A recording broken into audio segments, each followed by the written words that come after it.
ناظرین، آج کی اس ویڈیو میں ہم آپ کو اس مسلمان پہلوان کے بارے میں بتائیں گے جس نے 400 انگریز پہلوانوں کو ہرا کر ورلڈ چیمپئن کا ٹائٹل جیتا تھا۔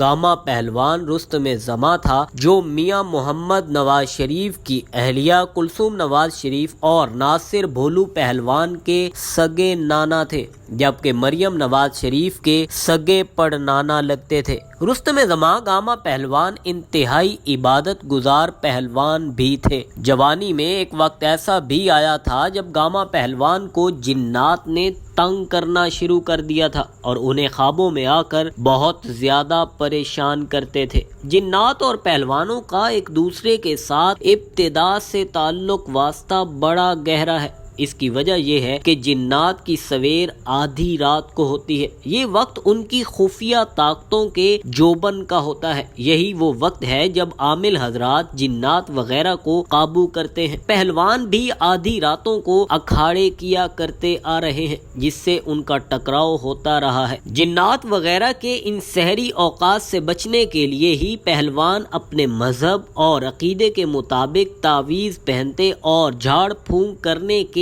عادی ہوتے ہیں۔ آپ کو بتاتے چلیں کہ انسانوں سے پہلے جب اس زمین پر جنات آباد ہوا کرتے تھے تو ان کے پہلوانوں میں بھی کشتیاں ہوا کرتی تھیں۔ جنات بھی دیسی کشتیوں کے شوقین رہے ہیں اور اب بھی اپنے علاقائی فنون کے مطابق وہ کشتیاں لڑتے ہیں۔ جنات کا رہن سہن بھی انسانوں جیسا ہے، لیکن اس مخلوق کا وجود، اس کی ساخت اور اس کی روحانی قوتیں انسانوں سے مختلف ہوتی ہیں۔ یہ اپنے قواعد کے پابند ہوتے ہیں، لیکن جب ان میں سے کچھ شر پسندی کرنے والے اور متکبر شیطانی مادہ رکھنے والے جنات انسانی روپ میں آتے ہیں تو انسانوں کے ساتھ پنگے بازیاں کرنے سے باز نہیں آتے۔ ظاہری طور پر کوئی بھی روپ لے کر سامنے آ جاتے ہیں اور کچھ خون میں گردش کرتے ہوئے خوابوں میں ان پہلوانوں کو نچوڑ کر رکھ دیتے ہیں۔ جنات جب ان پہلوانوں کے خوابوں میں آنے لگتے ہیں، ان پہلوانوں کی یکسوئی متاثر ہونے لگتی ہے۔ اس ویڈیو میں ہم آپ کو ایسے جنات کے بارے میں بتائیں گے جنہوں نے رستم زماں گاما پہلوان کے والد سے لے کر ان کے خاندان کے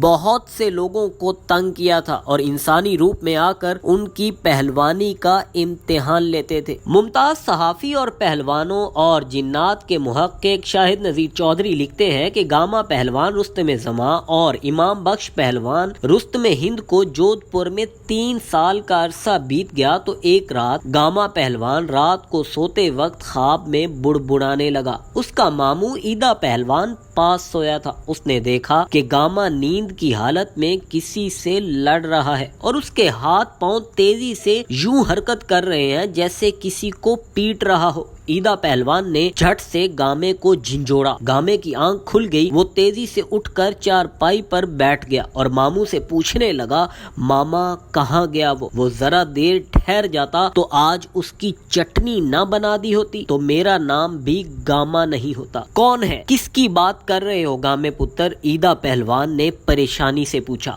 ماما وہ ریچھ کے منہ والا کم ذات تھا، کل رات بھی آیا تھا، کہہ رہا تھا کہ اپنی زندگی چاہتا ہے یا امام بخش کی۔ میں نے زور کا تھپڑ لگایا تو بلبلانے لگا اور آگے بھاگنے لگا۔ میں نے دوڑ کر اسے دم سے پکڑا تو ہوا میں اڑنے لگا۔ میں نے نیچے سے ایک پتھر اٹھایا۔ یقین کر ماما وہ پتھر 2 من کا دکھائی دیتا تھا، لیکن جب میں نے اٹھایا تو چھٹانک بھر کا لگا۔ میں نے تاک کر پتھر مارا تو دھپ سے زمین پر آ گرا۔ ابھی میں اسے پیٹ رہا تھا کہ تم نے اٹھا دیا۔ جاتے ہوئے پھر کہہ کر گیا کہ تمہیں دیکھ لوں گا۔ ایدا پہلوان کے ذہن میں گاما پہلوان کے والد عزیز پہلوان کی یادیں تازہ ہو گئی اور اس کا چہرہ غم سے بھر گیا۔ عزیز پہلوان بھی انہی پراسرار حالات کا شکار ہوا تھا۔ ایدا پہلوان نے گاما اور امام بخش پہلوان کی فوری روحانی حفاظت کرنے کا عہد کیا اور اللہ کے فقیر کے پاس پہنچ گیا۔ اس دور میں ریاست جودھ پور میں 2 درویش بہت مشہور تھے۔ ان میں ایک فیتے شاہ تو دوسرا علی سائی۔ علی سائیں ایک مجذوب تھا جو برہنہ حالت میں پھرتا رہتا تھا۔ درویش فیتے شاہ اپنی کٹیا میں تنہا بیٹھے مراقبہ کر رہے تھے۔ مریدین عقیدت کے عالم میں کٹیا کے باہر گھیرا ڈالے بیٹھے تھے۔